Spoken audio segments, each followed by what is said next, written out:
For 5 decades in New York, there has been a push to keep New Yorkers with disabilities as well as other conditions that would require direct care out of institutional settings and instead promoting opportunities for these vulnerable New Yorkers to live in their local communities, often in group homes and other supportive settings. In 1999, these principles were affirmed in a U.S. Supreme Court ruling known as Olmstead, which called for states to serve people with disabilities in the most integrated settings for their needs. But a memo released in June by the Trump administration suggests that the U.S. Department of Justice will not embrace its role as the federal enforcement mechanism for people around the country looking to stay out of segregated institutional settings. In the aftermath of this memo being released, top officials in the Hochul administration have affirmed New York's commitment to the Olmstead values, but questions still remain for advocates in this space. For more on what comes next, we're joined by the Assembly Disabilities Committee Chair, Capital Region Democrat Angelo Santabarbara, who has a son with autism. Welcome back to the show, Assembly Member. Thanks, Dave. Thanks for having me back on the show. Glad to have you here. So you reached out to the commissioner at the state office for people with developmental disabilities, which serves the most New Yorkers impacted by this conversation, and you were looking for clarity on the impact of the DOJ's opinion. What sort of reassurances, if any, did you get from Commissioner Willow-Bear? That's exactly right. I wrote a letter out to OPWDD. This is something that, a lot of disability advocates, a lot of self-advocates, people were sounding the alarm on this, and we saw a lot of statements come out, not just in New York, but across the country. We're seeing people respond to this. My letter to OPWDD, to Commissioner Bear, was basically asking them for a full review of what we have in place in New York State. This memo does raise questions. If this is upheld in future litigation and policy decisions, and the federal government is not enforcing their previous interpretation of this, where saying that people do have the right to receive these services in community-based situations, we need to review what we have in New York. People want to know, are we protected?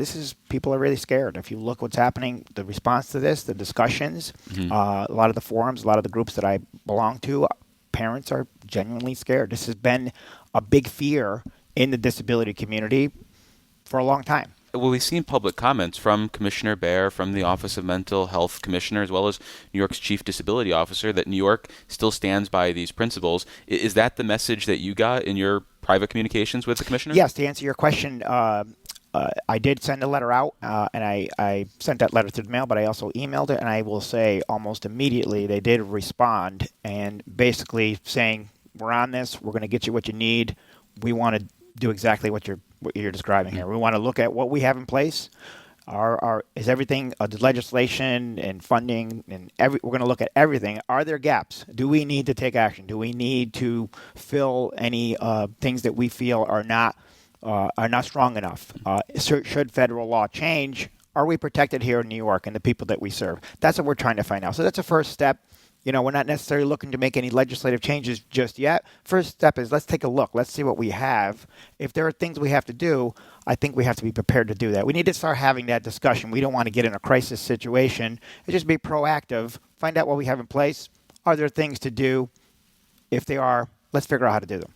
And that's an important distinction, though, you bring up in that answer, which is the potential for federal law changes, because I know that advocates in this space are worried that that is the next step for Republicans in Congress and the Trump administration, because right now we're just talking about how they're interpreting the Americans with Disabilities Act as well as the Olmstead case. But coming back to the Hochul administration, it's one thing to say the right things right now, to push back against the Trump administration when it comes to the protections of vulnerable people. It's another thing to actually live out those principles. So what will you be looking for from the Hochul administration to show that they are actually embodying those principles, that they are continuing to support New Yorkers living in those most integrated settings going forward, and aren't potentially using this decision as cover to maybe not invest in those resources to the same degree? Well, a lot of what we're talking about, of course, comes down to funding.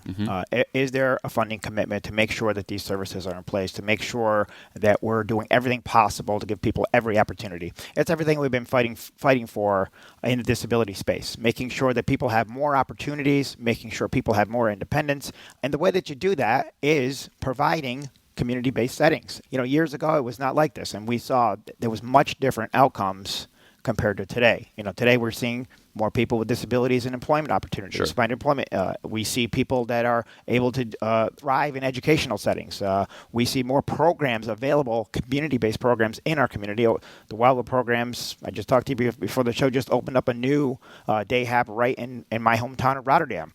That commitment, that funding commitment is a big piece of that. The legislative pieces, the oversight to make sure we're doing what we're supposed to do. We have a lot of things in place in New York. We have a lot of programs. A lot of OPWD has a lot of responsibility. It's also the legislature's responsibility to make sure those things are operating correctly and including everybody's voice. And making sure my group home families working group bill is one of those things that making sure that families' voices and concerns are heard and making sure we're providing person-based services. Yeah, you refer to a bill of yours that was approved, I believe, unanimously this year, a version of which was vetoed a few years ago. What is it about this current dynamic that makes you want to have a more formalized structure for ensuring that the New Yorkers in group homes and their families, any concerns they have or requests they have, are heard by the Hochul administration? I mean, is there reason to believe that they're not being heard now? I think families do have concerns. They have things that they would like to see done differently. Families deserve a seat at the table.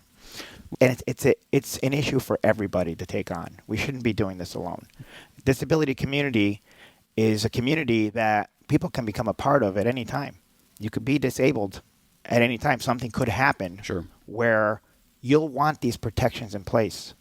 You'll want to be able to be a part of your community. You will not want to be sent off to an institution like they did years ago. You'll want to be able to receive the services, to be near your family, to have opportunities, to have dignity, to have the things that we are fighting for. We shouldn't have to do this alone. I think everybody can fight for this, and it is important for every single family out there because, as I said, you can become part of this community at any time, depending on life circumstances. Can you expand, though, on what it looks like to receive community services and supports as opposed to being in what is essentially a segregated institutional setting? Yeah, there's people there that are able to go on field trips. Some people like roller skating. Some people like going to the movies. Some people like learning artwork. Some people like music. And these are the things that happen there where you have opportunities to do things that you enjoy doing, to find independence. My son loves cooking. He's in a cooking program. That makes him happy. He's found a passion. He has a talent for it. Without these services in place, without these community-based services, things are taken away from people. This is a civil rights issue. It's a rights issue. These rights are not optional. Is that what this is saying? Is this saying that states have the choice to decide whether or not they want to provide these services? Is that the red flag here? Because the disability community thinks so. My son wants to be in a cooking class, and that's not there. Then what happens? Someone like my son may have to go to a place that's away from his family, not even near our community where he grew up. These are the things that are at risk here. This is why you see such passion. And if you have monitored any of this, either on social media or letters, or I get it all in my office, this is what's at risk here. And you will find incredible passion. And yes, these families, this community is going to fight. We're going to fight for this. This fight is certainly not over because what we're seeing here is these things may be at risk here. But it's not like the status quo is some sort of panacea, because thinking about how far you have to travel right now to find the right settings for your son, it's not like it's right in your backyard, the availability of these things. And families who are looking for those less aggressive, less intensive settings sometimes have to travel to far parts of the state. They don't get to see their loved ones as much. So it seems like even with the commitment that we're hearing from the Hochul administration and their leaders, that there is already some excess work to be done. That does happen. Those situations do happen. People do have to travel. For a while, my son had to travel to a school setting that was a ways away. It was hours away. That we made that trip. We drove back and forth. 2 hours one way, 2 hours another way. We did it. Can there be more? Do we need more? Yes, we do need more. But seeing things like the Wildwood program, it may be small. It's 40 people that go there. It may be small. But seeing OPWDD approve things like that, it's a sign that things are moving in the right direction. They're moving slower than I'd like to see. But we're seeing a program like that now exists. Now 40 more people in that community will be near a place that they can go to that wasn't there before. We need more of those community-based settings. That community-based settings, those 40 people that go there to the Wildwood programs in Rotterdam, if that wasn't there, would they have to travel to another place? Probably.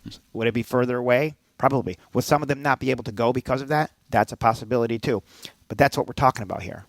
That's what we're talking about. So it would be saying that it's an optional thing for the state to even provide that community-based setting. And what that means is likely more institutional settings. And that's the difference. That's the difference. But I can tell you from my experience, I've seen my son, what he can do. And I've seen with these programs, with the community-based settings, he's been able to be a part of our family, just like my daughter. And he's been able to be a part of his community. He didn't have to leave the town of Rotterdam or go somewhere else, an unfamiliar territory away from his family. But that's what's at risk here. That's the point that these advocates are saying. And it's not just in New York. It's across the country. And I know with this interpretation, look, the federal government's saying they probably not going to enforce this anymore. So what does that mean? That means states are going to decide for themselves. And it always comes down to cost. It always comes down to cost. Are they going to continue to spend money on this? Some states, yes. And I believe here in New York, we're going to fill these gaps. We're going to do what we have to do. We're going to strengthen protections. And I think you're going to see this into next session because of this. But is every state going to do that? I don't know the answer to that. Well, thinking more about the future, I mean, right now, New York has what's described as a most integrated setting coordinating council, which is supposed to be thinking about these issues from not just the OPWDD perspective, but OMH and other agencies that serve vulnerable New Yorkers. And they were supposed to have an Olmsted plan back in 2025. And at the latest meeting of this council, well, actually, it was the meeting back in the spring, they said, still under review. Hope to have it out sometime soon. I mean, that kind of speaks to this issue being on the back burner of the Hochul administration. So from a legislative oversight perspective, what is your approach going to look like for the remainder of 2026 and into 2027 when, like you said, a lot of those funding issues are going to be on the table again? Yeah, and that's a great example of why the legislature should have oversight. Now is the time to start asking these questions. Where are the things that are supposed to be in place? Are there more gaps or other things that are not complete that need to be completed? So this is the time. So we can't wait for a crisis. We see red flags. Advocates are sounding the alarm here. It's time to do the things that we can do. Like I said, that may not be legislation immediately. It may be looking at things like that. Are they doing what they're supposed to do? And I think the urgency now has gone way up from where we were to now. Also, we talk about funding here all the time. We have disability advocates in the room right outside over here, and we talk about direct care. We talk about funding. We talk about group homes. We talk about innovative housing options, bills that I've been trying to pass to provide more independence, more opportunities. These bills need to take more of a priority. The governor needs to make this a top priority, not just a priority amongst priorities. For this community, we need to rise to the top of priorities with funding. These bills need to be taken seriously. These are not just little insignificant bills. We need families involved because they understand the issues in a different way that legislators do, a different way than the governor's office does. They have lived experience. They are the experts.